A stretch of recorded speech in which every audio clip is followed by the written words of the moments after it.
अस्सलाम वालेकुम। आज मैं आप लोगों के लिए लेकर आई हूँ बहुत ही ज़्यादा पसंद किए जाने वाले बन कबाब की रेसिपी।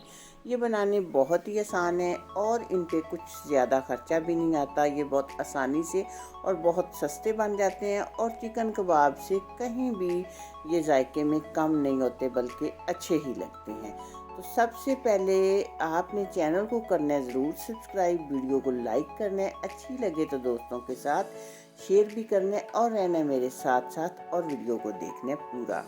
सबसे पहले मैंने लिया 2 कप चने की दाल जिसे मैंने 6 घंटे के लिए भिगो दिया था। अब उसमें 1 टेबल स्पून अदरक, लहसुन और चंद सब सुरख मिर्चें मैंने डाल दी हैं और 1 टेबल स्पून नमक। अब आपने ध्यान ये रखना है कि हमने इसमें पानी बिल्कुल भी ज़्यादा नहीं डालना, सिर्फ 1 कप पानी डालना है क्योंकि इस दाल को हमने बहुत ज़्यादा नहीं गलाना। ये गली हुई भी हो लेकिन ये खड़ी खड़ी दाल रहे। अब आपने इसको हाई फ्लेम पे पका लेना है।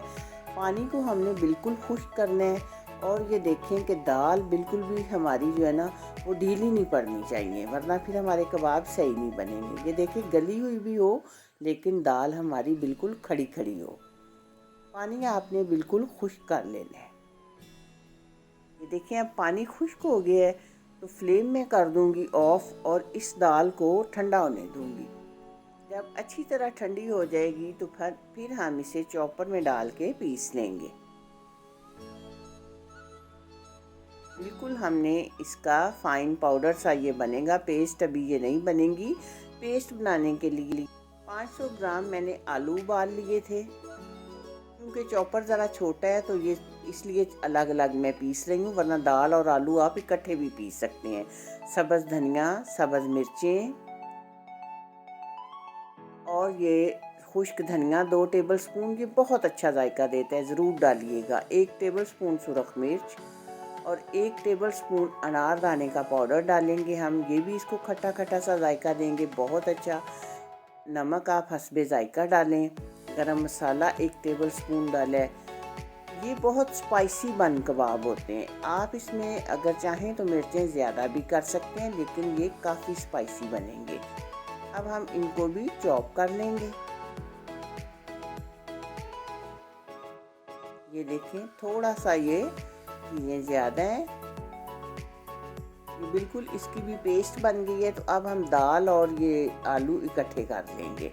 5 मैंने अंडे लिए हैं, 1 टीस्पून इसमें सुरख मिर्च और नमक डालेंगे हम इसमें हस्बे जायका।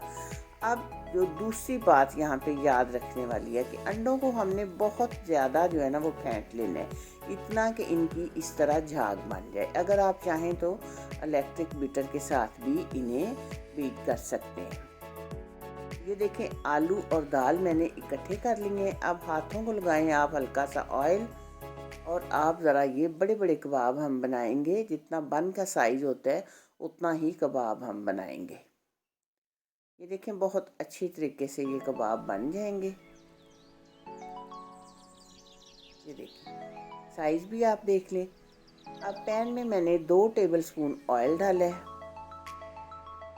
ऑयल को आप इस तरह ज़रा फैला लें। फिर सबसे पहले हम डालेंगे इसके ऊपर अंडा। देखें जितना कबाब का साइज़ है उतना ही तकरीबन अंडा होना चाहिए। इसके ऊपर हम रख देंगे कबाब और फिर हम डालेंगे ऊपर अंडा।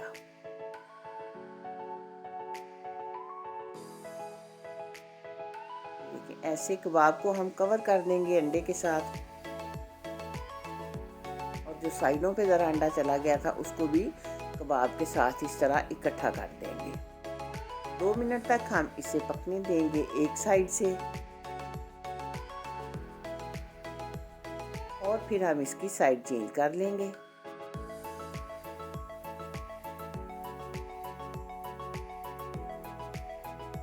इस साइड से भी 2 मिनट तक पकने देंगे। फ्लेम आपने मीडियम रखना है। इसको साइड पे थोड़ा सा करें और इसी तवे के ऊपर हम एक जो बन है उसे गरम कर लेंगे।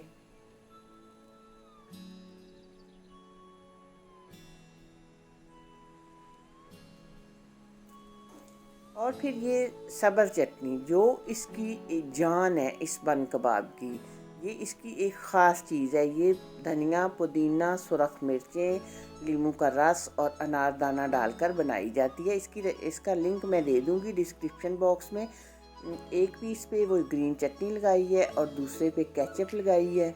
ये ग्रीन चटनी की रेसिपी मैं आपके साथ पहले शेयर कर चुकी हूँ। और अब आप रखें ऊपर कबाब, और ये भी प्याज जो इस तरह गोल गोल छल्लों में कटे हुए, ये भी इसका ख़ास जो है ना चीज़ है, ये भी ज़रूर इसमें रखे जाते हैं। अब फिर आप इसके ऊपर डालें ग्रीन चटनी।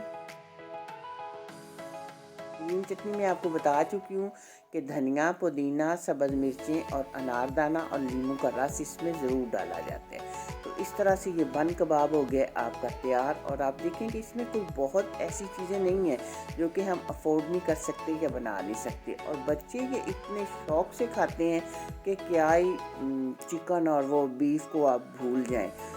मुझे भी ये बहुत अच्छे लगते हैं और मेरे बच्चों को भी ये बहुत पसंद है। आपने भी मुझे इसका फीडबैक ज़रूर देना है। ये आप बच्चों को लंच बॉक्स में और रमज़ान की रेसिपीज़ में भी आप इसको शामिल कर सकते हैं।